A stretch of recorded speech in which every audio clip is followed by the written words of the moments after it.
All right, let's just jump right in. You know that sale sign you see in a store window? Well, it's not just a number. It's actually the final move in this massive hidden game being played between a retailer and your brain.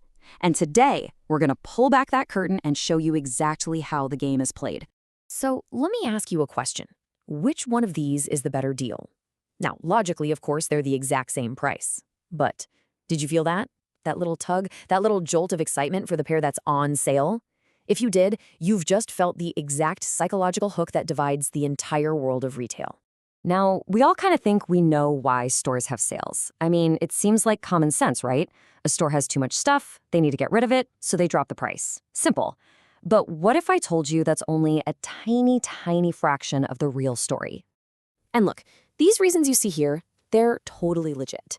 Of course, the store needs to clear out winter coats to make room for bathing suits. You gotta sell the milk before it goes bad. These are the honest, straightforward reasons for a sale. But come on, that doesn't explain why some stores seem to be having a sale every single day. And that is where the real game begins. See, retail pricing isn't just basic math about costs and profit. It's actually a strategic battle between two completely opposite philosophies, and each one is designed to get your money in a very different way. So on one hand, you've got what's called high-low pricing. This is the whole strategy of setting a kind of inflated regular price, only to slash it with constant, exciting sales. And on the other hand, you've got its total opposite, everyday low pricing, or EDLP. This is the promise of just consistently fair prices. No games, no waiting for a big promotion. And this is what's so fascinating, right? These two strategies don't just sell products, they create two completely different kinds of shoppers. Look at that psychological appeal. High-low is selling you excitement, that feeling of urgency, the thrill of winning. EDLP, on the other hand, is selling trust and simplicity. And that, of course, shapes how you behave. High-low literally trains you to be a deal hunter. EDLP just wants you to shop when you need something. And you know exactly who the key players are. Macy's and Kohl's live for the high-low game, while companies like Walmart and Costco built their entire empires on everyday low pricing. So you might be wondering, well, if everyday low pricing is so simple and honest, why doesn't everybody do it?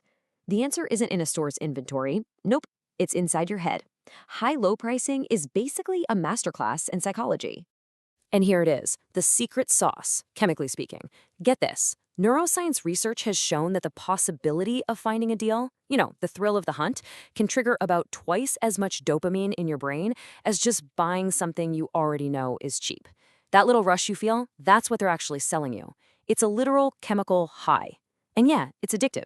So how do they manufacture that feeling? It's pretty much a three-step playbook.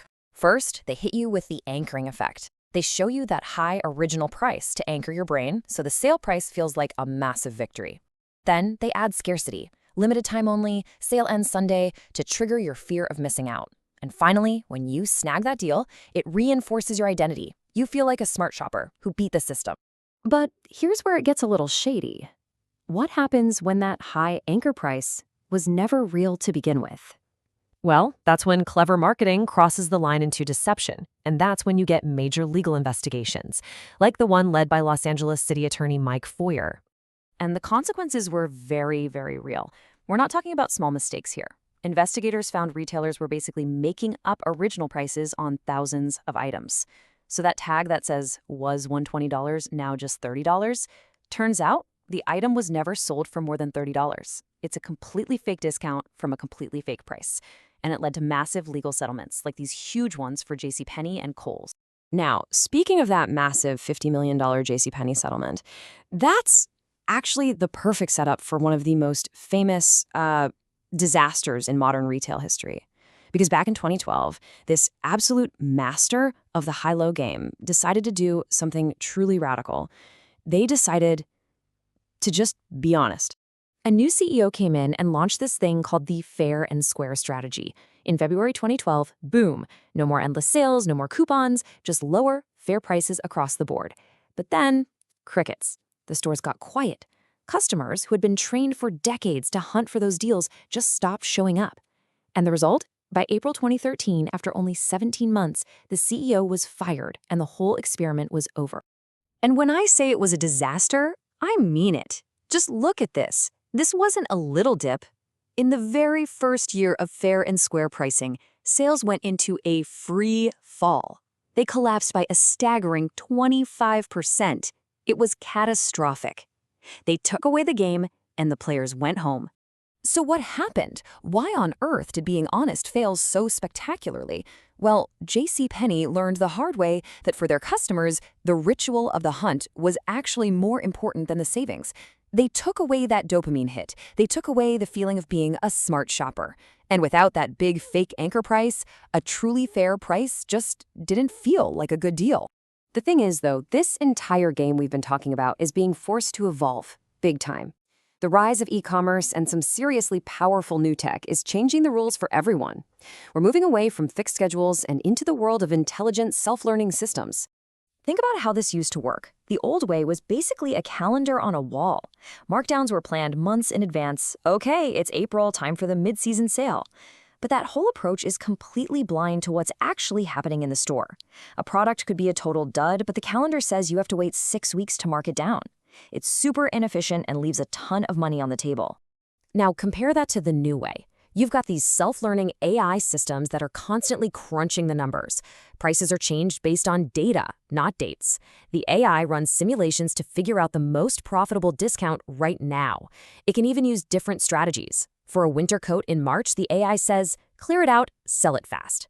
But for a classic t-shirt, it might say, nope, protect the brand, minimal markdowns. This is the same tack that's behind why you and a friend might see 2 different prices for the exact same item online. It's proactive and ridiculously optimized. So here's the real takeaway from all of this.